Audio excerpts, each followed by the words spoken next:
story.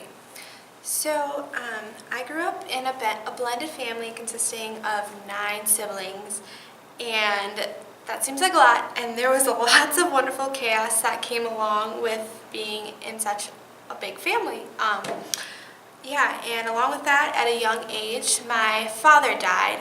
So just as a child, there was just a lot of stuff going on, and I just thought a lot. And as I got older, the thought of what life actually was, and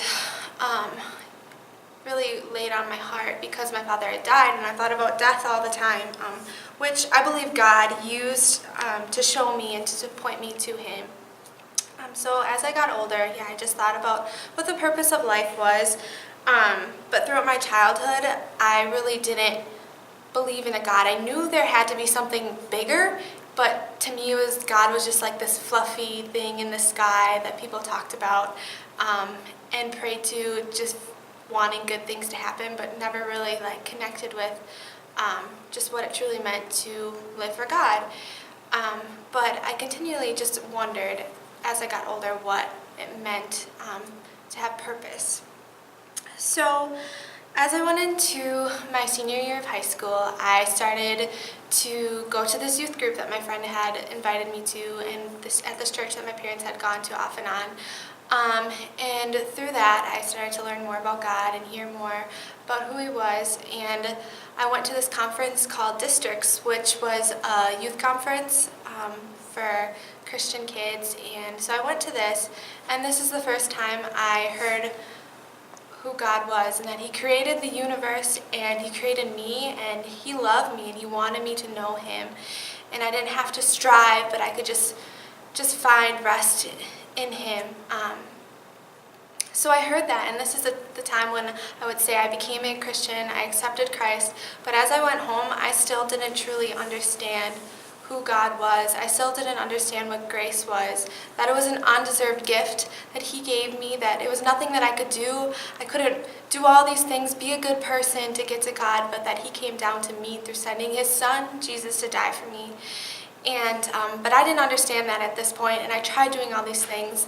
I tried to read a Bible that I didn't even know how to read it, and I tried to be a good person, to be a good Christian, but I just found myself failing, and I still just felt guilt and pain from my past, and just striving for perfection, but found myself failing continually. But throughout all this, I still kept seeking God, and just saw Him working in little ways. Now I can kind of see the bigger picture as I get older, but I prayed as I went into college, that He would give me a Christian roommate. And going into college, He answered that prayer, and I got randomly assigned with a wonderful woman of the Lord who had a relationship with God, which means that she lived for Him and put Him first and believed that she can walk with Him daily, and she had that. And she pointed me to Christ and showed me that I could have a relationship with Him. So from there, I got involved with a Christian organization on campus called Crew, and it was here where I continually grew in my faith and learned what it meant to pursue that relationship with God, and see that there is so much more to life. And I was just loved on by just so many people, and it's been a hard transition now. 4 years later, I'm a senior in college, social work major, just continually learning what it looks like to walk with God and give my life over to Him, realizing continually that there's nothing I can do to get to Him, but seeing that there's so much purpose found in that everything else is really meaningless.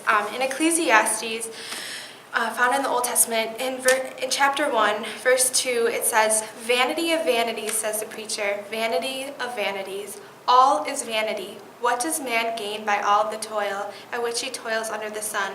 A generation goes and a generation comes, but the earth remains forever."